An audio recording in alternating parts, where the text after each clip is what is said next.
Allah told us in the Quran No, of course. that it's better that you forgive. You know, Yeah. that's fine. I And I love accept you. No, thank you. I appreciate it. The thing is here, it's just there's two concerns that I had. Yeah. Number one, you said how people perceived it. They can't perceive it any other way. It's not. You can't say, oh, I didn't want them to perceive it like that. They would have perceived it that way. I would not be upset with the black community if I said I was confronted by a group of thugs in Brixton, and then I used your picture, and you was not even in there, and you are somebody who actually condemns that kind of behavior.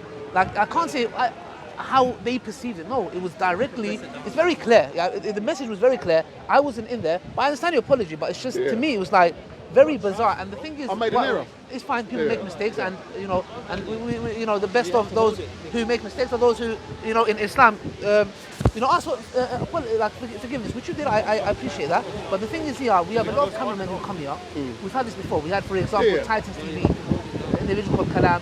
We give him the benefit of the doubt. And what happens is every time we get disappointed, people come and say to me, don't talk to that person, they are biased. I say, you know what, let's give them a chance. And to me, it was like, oh, here we go. Once again, I've been warned, and I felt that. I felt disappointed. I was like, wow, you know how I'm with you. I'm open. I have nice civilized discussion. And to me, it was like, oh, here we go, Ali. You know, your kindness has been taken for weakness once again. But again, you've apologized, and I can't really take it further than that. It's just, so, is the thumbnail still there?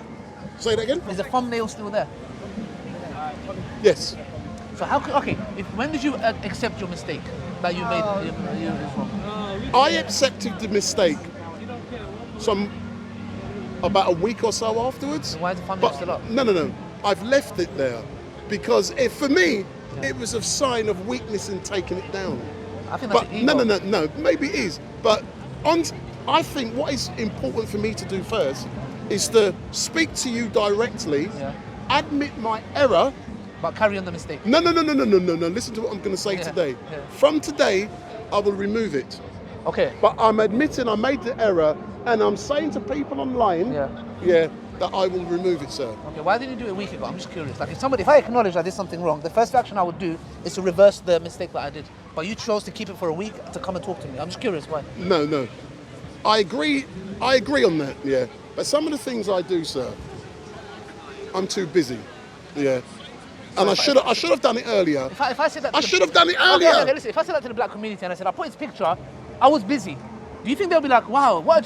So you was busy? Come on, look, let's be real. But I'm admitting. No, I know. Yes. And I said I will remove it. Yes, but if you. And I'm not scared to say it online. No. I appreciate that. But if you took the thumbnail down and you took it, I would say, you know what? Let's leave it at that. Let's move on.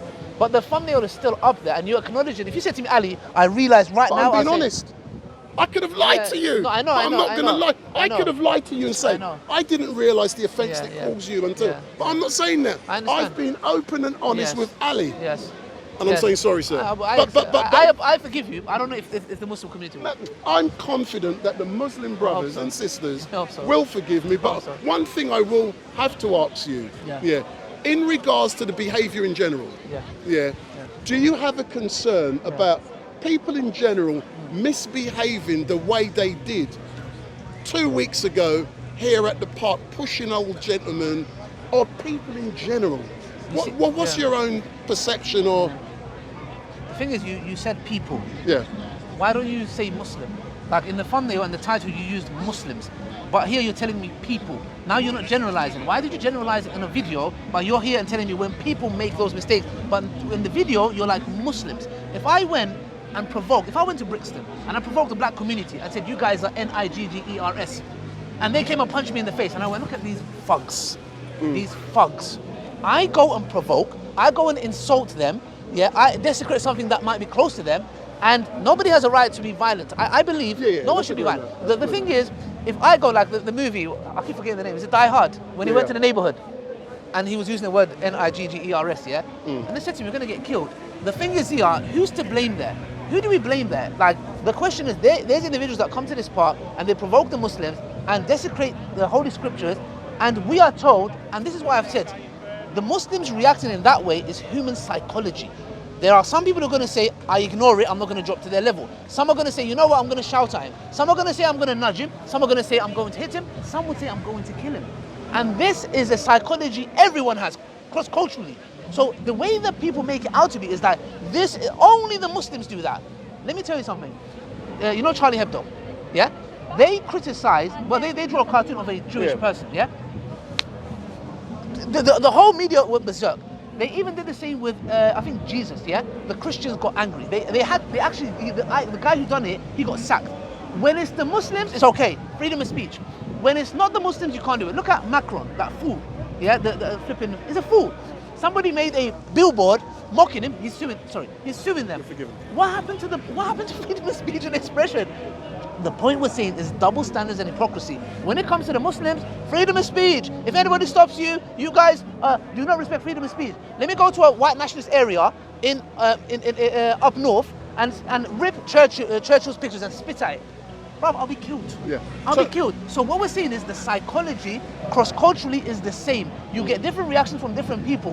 Why is it when it's Muslims behaving like that, it's like, it's the Muslims? No, they are human beings that are emotional, and every human being from Jewish to Christian to black to white will have the same response. That's my problem. If I can answer that, I would concur with you in general terms, but on this occasion I do not I concur with you for what you said about the thumbnail. Yeah. I don't concur with you in regards to the title, and I'll explain why I don't concur with you with the title. Because one thing I did with the video, I made sure that people saw the entire video. It wasn't just at the start it was just a clip, but then the whole video was there.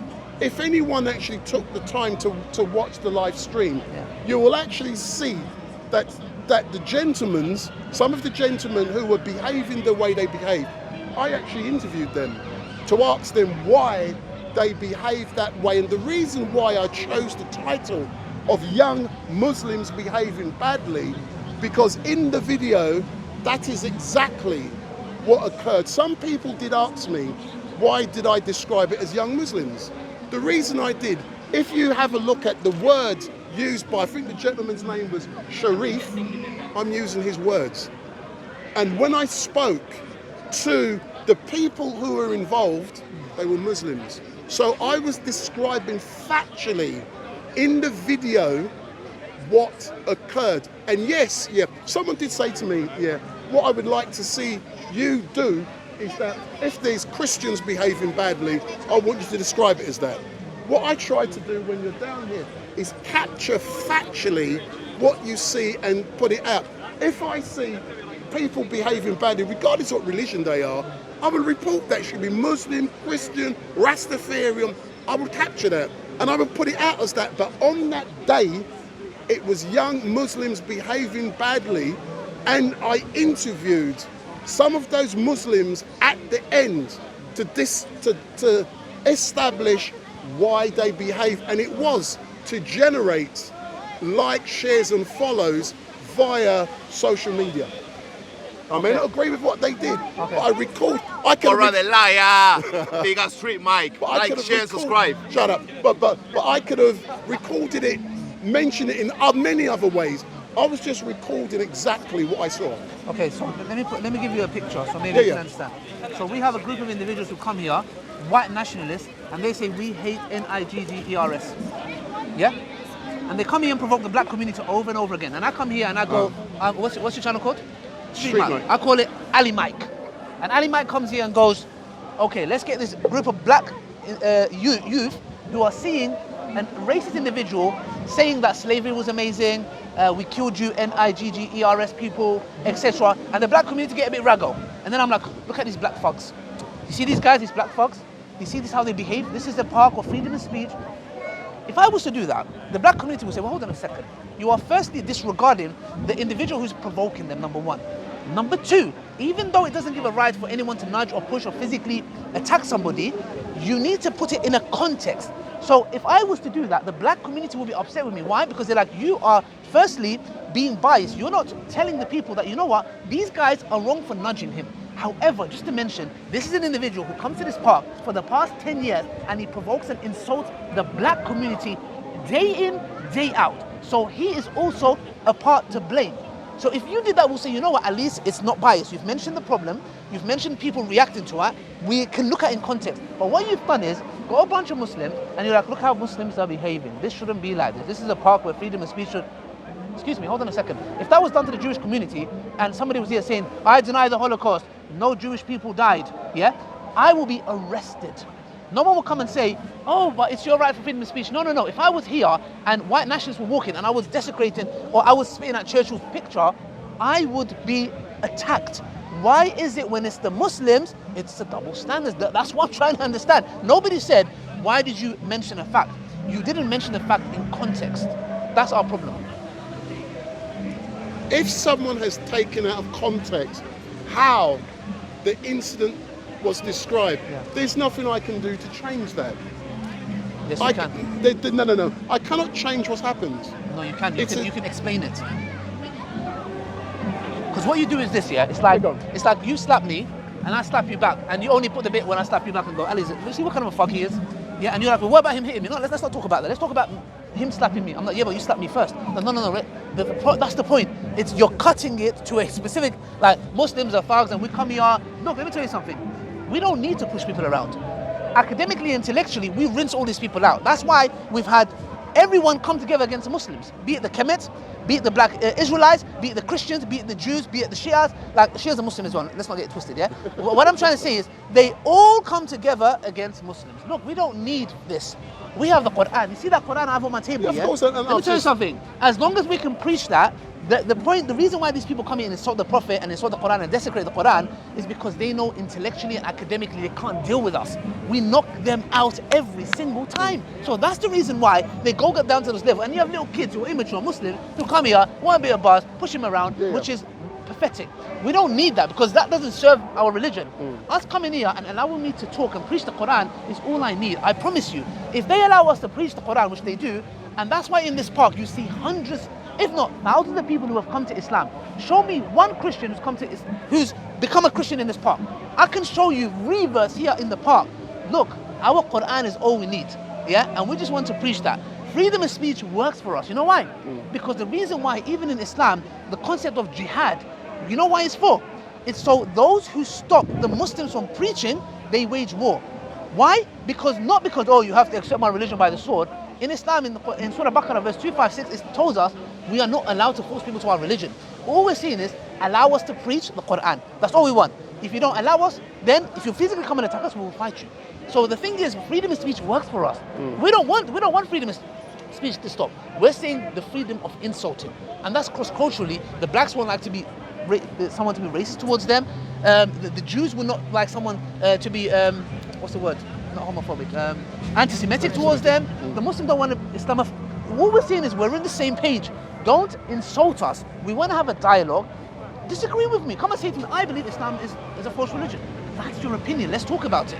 So let's distinguish between hate speech and freedom of speech, because I believe you're confusing the two. One thing I really like about Ali, and I've said it to you previously, is the great thing. We may disagree on substance with a certain thing, but that's healthy. But what is really great is that we can stand in front of the cameras and not be scared to say what is important. And I actually value this engagement which we've just had. And all an individual can do is, if someone's made an error, them to reflect upon what they've done, and it's important to admit you've made the error. And I love Speaker's Corner because it's all about learning. We come down here on a weekly basis and we learn from each other. And I can assure you, one thing I've done, and I like you, and I know that we will engage more in the future. I have learned a lot today. I have learned a lot over the last 3 weeks. And all I can do is continue learning down here. And I think it is so important for us to be able to have this debate without being disrespectful to each other. And and I've said to you, like, one thing I do like with you is that you're a young gentleman and you're so humble the way you conduct yourself. And I love that in a person. Look, at the end of the day, we have a saying, the first Caliph, Abu Bakr radiallahu anh, said, he said, may God forgive me for what you don't know about me, and may God make me better than what you think of me. So what you think of me, you're only saying that. Good. You're only saying that is because you see, like, what's But I hope God makes me better than what you think of me. The point I'm trying to make here is this: we can have these civilized discussions, etc. What I'm just saying is that let's not confuse between freedom of speech and hate speech, because if we do that, you as a black person in this country and your ancestors went through hell. They were killed. In Congo, 10 million black people were killed by Leopold II, or whatever his name is. He used to cut the limbs of those who wouldn't work hard. They're kids. Yeah? I saw a picture, it literally broke me to pieces to think that my daughter, my child daughter's hands are going to be cut off because I'm not performing well in whatever, being enslaved to him. So the thing is, you need to understand where your ancestors have come from, and the same thing we Muslims are going through. So don't be on the side of the oppressors, not saying intentionally or unintentionally. Don't be on that side, because let me tell you something. The moment they kick the Muslims out, you're next. They're not going to say, oh, this is, no. Let me tell you something. They're going to say the ball is gone. When the ball is coming back, you're jumping on board. So I'm just saying, please don't be on the side of the oppressors, because with freedom of speech, we're open to it. We're seeing hate speech is our problem, which you would agree to. Yeah. I try not to be on any one side, but in closing, I would like to ask you a different question, two questions, slightly different. Yeah.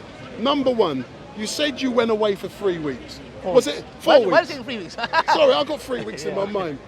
Was it a great holiday? And then the next question will be about the documentary film. So, did you enjoy your holiday? What documentary are you talking about? The marriage documentary. So was it a great holiday to actually go away, get away from all of this, to recharge and to come back as yourself? I think, it was good, because I come here about the past 10 years, nearly every single Sunday. So 3-4 weeks ago, I was actually physically attacked. So to me, it's like, obviously I lost my cool a bit. So I thought to myself, you know what, I need a little break. So I didn't come for about 3 weeks. But then I had a holiday booked beforehand. Anyway, with my I wife remember you told me. So I just went on a holiday. It was Turkey, wasn't it? No, I can't disclose the information there.